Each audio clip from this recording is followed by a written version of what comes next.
欢迎来到新闻频道。当您订阅频道时，演员们会很高兴。迪丽热巴和杨紫差距怎么这么大？《安乐传》无声收官，《长相思》大丰收。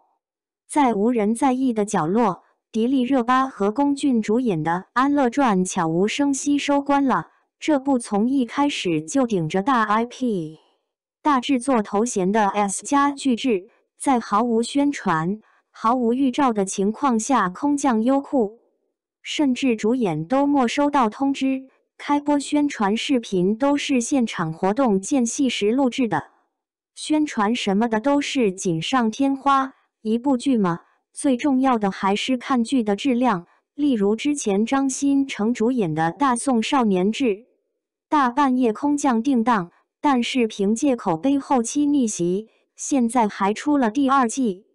再加上迪丽热巴和龚俊两位主演，怎么都算是当红顶流，所以即使空降也吸引了不少人去看。然而这一看就明白这剧为什么空降了，因为实在太难看了，剧情漏洞百出，特效廉价，从片头开始就随处透露着敷衍的气息，强行在狗血的剧情中融入自以为宏大的家国情怀，结果制造出个四不像。唯有主演几张漂亮脸蛋，能让人勉强有看下去的欲望。虽说古偶剧最重要的就是颜值，但颜值有时候不是万能的，再加上此剧时不时的对脸特写镜头，五官都抹平的滤镜，直接导致两位主演的颜值大打折扣。很难想象这所谓的 S 加究竟把钱花在哪里了。《安乐传》改编自小说《帝皇书》，原著格局很大，男主是荣关中原的太子殿下韩烨，却因儿时的承诺，10年如一日痴心等候帝子元。女主是因遭冤枉导致全家灭门的帝家孤女，为报血海深仇，化身女水匪，一步步查出当年的真相。男女主双强的人设很带感，女撩男的题材也很新颖。然而这对两位演员的演技有很高的要求，演好了是怦然心动，演不好就是新一代油王。很可惜，迪丽热巴是后者。二人成年后第一次相见，女主就展开强撩模式，不由分说直接钻进男主的蜜梨中，顶着人家脸犯花痴。这镜头陈晓、陈妍希看了都该来收版权费了。况且尽管是女主撩男主，但是一见面就对素不相识的陌生人如此亲密，还是有些不妥吧。最重要的是，当镜头对到男主脸上的时候，并没有大家预想中的惊艳，实在无法对女主感同身受。后续为了让男女主亲密互动，剧情就开始往胡扯的路上一去不复返了。莫名其妙，他们就被追杀上了船。男主贵为太子不会划桨，只能女主来。但是你划就划，为什么要从背后抱着他呢？展现女主胳膊长吗？光有桨没有帆船自然走不动。女主又一句话不说上手就把男主一副坐船帆，光天化日，朗朗乾坤，就对人家良家妇男上下其手了。但凡性别互换，就是分分钟报警的节奏。当然衣服是没有脱成的，男主就被女主给壁咚了。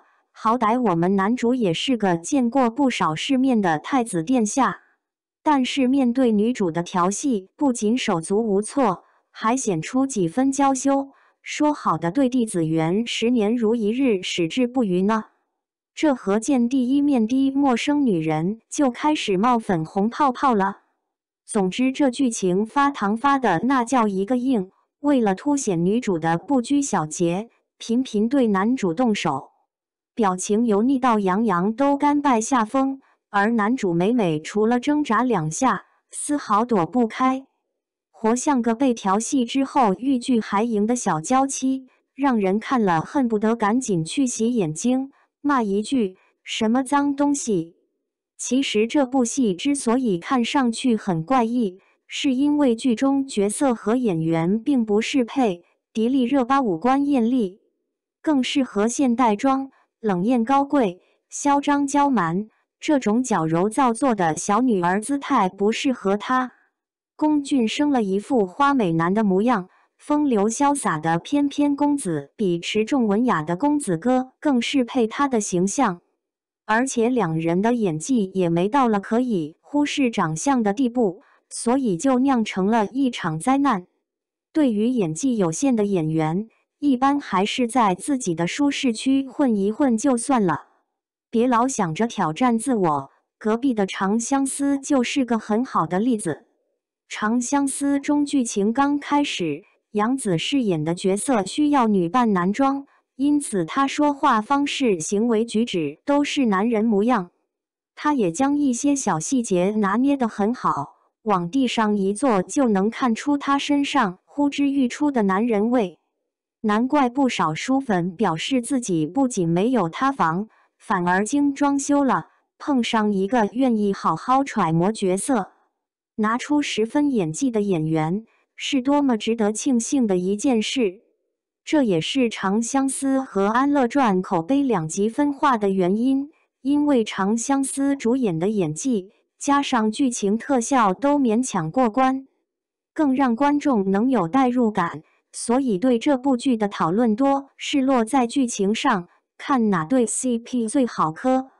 但是关于《安乐传》，除了一开始的剧情吐槽，后续对于剧情几乎少之又少。无聊的剧情完全没有吸引人看下去的欲望，连吐槽都懒得吐槽了。当然，如果有颗颜值的，还是推荐去看一看的，毕竟看帅哥靓女谈恋爱也是一种享受。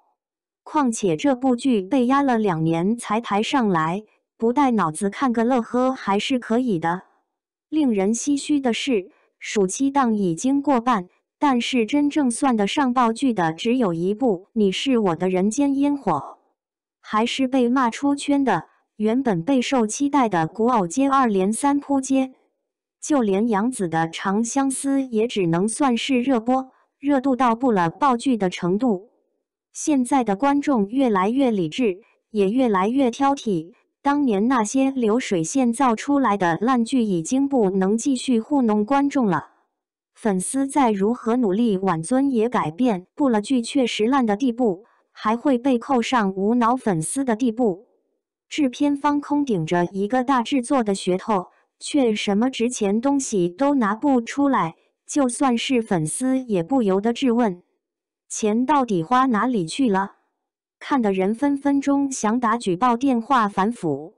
偶像是靠粉丝吃饭的，偶像剧却不是仅供粉丝的。如果真是如此，下次建议直接拍完就发到粉丝群里面，不要在平台上毒害我们非粉丝无辜观众了。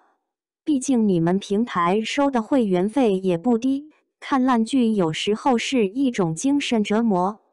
对此，小伙伴们有什么看法呢？欢迎在下方评论区留言，和大家一起分享讨论吧。